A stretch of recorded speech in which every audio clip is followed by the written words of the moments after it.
Le monde a des aspects subtils. Se lancer à sa poursuite, rechercher ses plaisirs, prendre intérêt à ce qui l'occupe, partager ses emballements, ce n'est là qu'une des formes de la mondanité. La mondanité est une conformation au monde qui aboutit à une ressemblance. L'agent responsable de ce rapprochement n'est autre que l'esprit du monde. Et l'esprit du monde, en dernière analyse, tient tout entier dans ces deux mots. Intérêt personnel. Or, dans les choses du royaume de Dieu, l'intérêt personnel peut être tout aussi accusé que dans n'importe quel autre domaine. L'ambition, la réputation, le prestige, le crédit, la puissance, les occasions à saisir. Les situations privilégier une place au soleil dans l'œuvre de Dieu. La satisfaction d'être quelqu'un, de réussir, d'avoir un entourage attentif, de trouver grâce et faveur aux yeux des hommes, de partager l'honneur qui s'attache à l'importance d'un lieu. Toutes ces choses, et bien d'autres encore, trahissent l'esprit du monde.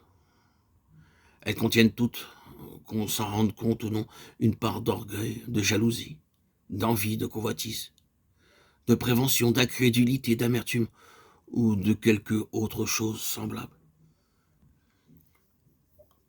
Que cette forme de mondanité rencontre un obstacle sur son chemin et toutes ses faiblesses sous-jacentes se manifesteront au grand jour. L'Éternel regarde au cœur. Le cœur de l'homme est tortueux plus que toute autre chose. Ce funeste penchant de l'homme à se tromper lui-même transparaît dans beaucoup de ministères.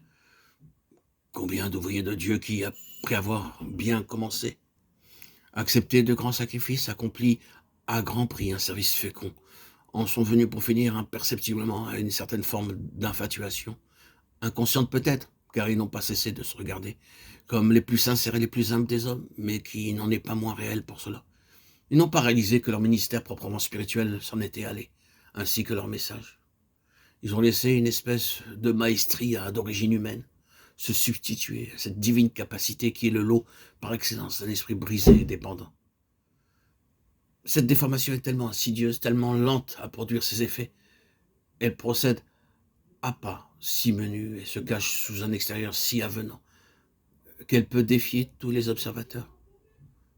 Celui-là seul dont les yeux sont comme une flamme de feu, c'est tous ceux qui se cachent sous cette apparence de piété, de profondeur, à la longue. Pour tout ce qui touche aux intérêts supérieurs de Dieu, quelle que soit l'importance des succès apparents, ce serviteur-là est pour son maître une amère déception. Il est mis de côté.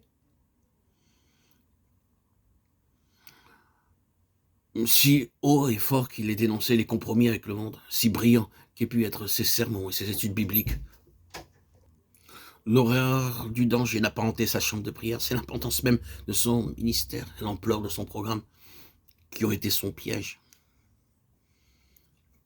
Subrepticement, silencieusement, le mal s'est institué et l'œuvre sinistre s'est accomplie.